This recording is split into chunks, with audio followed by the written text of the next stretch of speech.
跟大家来谈一谈大脑前庭的理想思维是如何运作的。现在，让我们开始吧。首先，为大家科普一下，遇到重大事件时，我们的大脑是如何反应。我们将一起深入探讨大脑在危险时的反应，以及杏仁核和前庭系统的关键角色。让我们首先认识一下大脑的两位主角，杏仁核和前庭系统。杏仁核在处理感情处理中扮演重要的角色，它是感情之王，位于大脑两侧的结构，主要参与情感处理。它在识别和处理情感讯息方面有着关键作用，特别是与恐惧和情感的反应有关。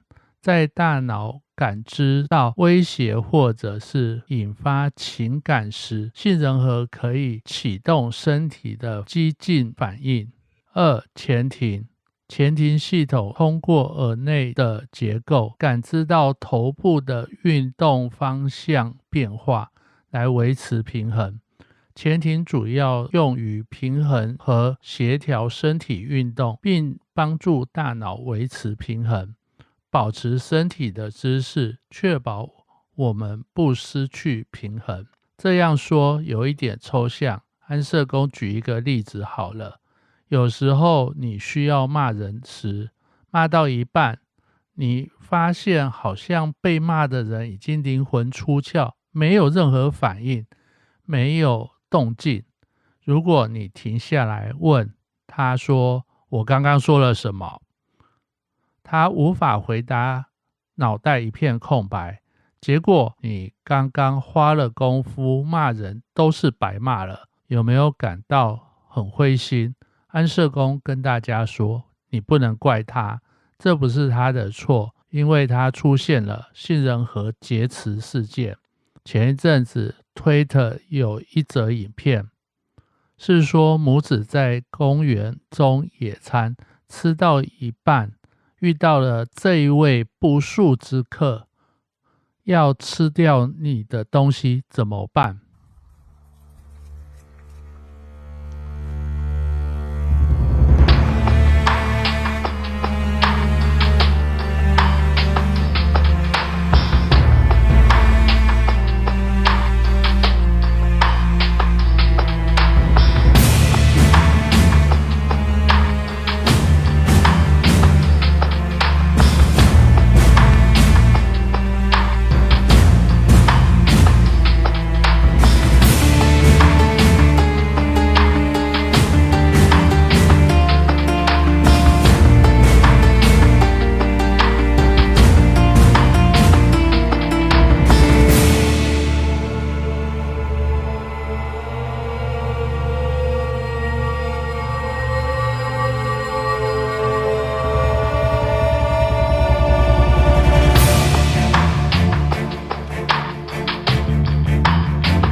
可能看到时也不知道该怎么办吧。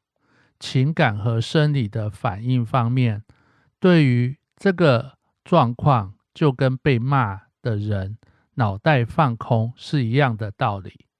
当我们感知到潜在的威胁或危险，大脑在面对危机时会迅速启动生理和神经的反应，导致心率的上升等生理的变化。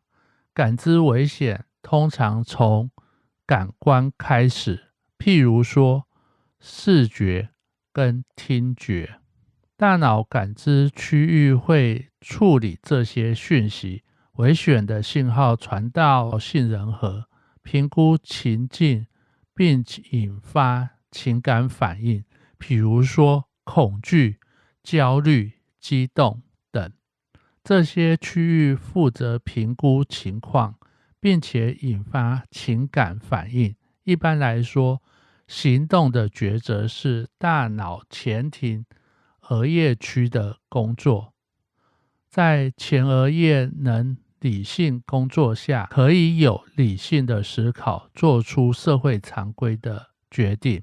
但是，如果脑的感知区域会处理这些讯息，解读、评估环境，引发情感反应时，危险讯号是恐惧、焦虑、激动传递到杏仁核时，大脑通过自主神经系统发送讯号，影响身体的生理状况。杏仁核有节词决策的过程，直接从过去的经验中制定行动的策略。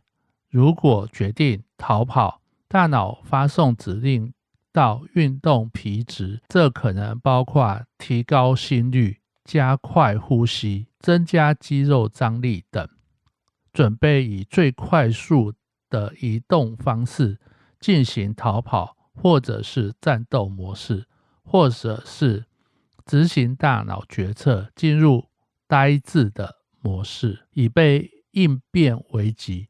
大脑会记下危险情况处理的结果，以备将来应对类似的情况。在危机的时候，大脑处于非理性思考状况下，杏仁核会出现跳过大脑前额叶区域的参与决策过程，直接从过去的记忆中的成功经验进行决定。这可能包括决定是逃跑、战斗，还是采取呆滞。这样的状况就是出现杏仁核的节词的状况。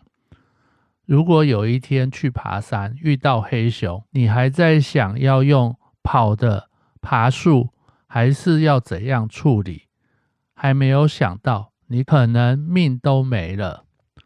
所以古人说狗急跳墙和36计走为上策，是不是很有道理呢？或许你会问，要如何避免出现杏仁核节词的状况？我们下回告诉你。我是安德鲁社工师。